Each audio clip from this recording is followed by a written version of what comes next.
पवार साहेबांनी काल मला फोन करून बोलावून घेतलं होतं, परंतु रात्री मी लोणी काळभोर पोलीस स्टेशनला जो माझ्यावर जो काय जीवन घेणा हल्ला झाला होता त्या संदर्भात सत्याग्रह सुरू होता आणि पंचनामा वगैरे पोलिसांचा, त्यामुळे मला उशीर झालेला होता. रात्री मी येऊ शकलो नव्हतो. त्यामुळे साहेबांचा रात्री पुन्हा फोन आला की उद्या सकाळी तुम्ही या, म्हणून मी आत्ता साहेबांच्या निरोपावरून मोदीबागेत साहेबांना घरी भेटायला आलो. साहेबांनी सगळा घटनाक्रम समजावून घेतला. जो काय हल्ला संग्राम भंडारे आणि त्या गुंडांनी माझ्यावर केलेला होता त्या संदर्भातली सगळी माहिती मी साहेबांना इत्यंभूत सांगितली, पूर्ण घटनाक्रम सांगितला. आणि गेले महिना दीड महिना वारकरी संप्रदायाची जी काय घुसखोरी आहे, वैचारिक घुसखोरी, त्या संदर्भातला सुद्धा आढावा साहेबांनी माझ्याकडून घेतला.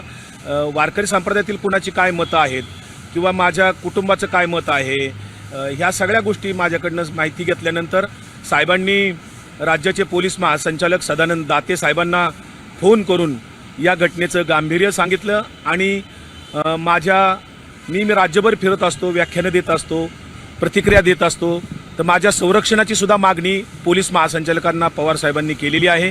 त्याच पद्धतीनं पुणे पोलीस आयुक्तांना सुद्धा अमितेश कुमार साहेबांना पवार साहेबांनी फोन केला.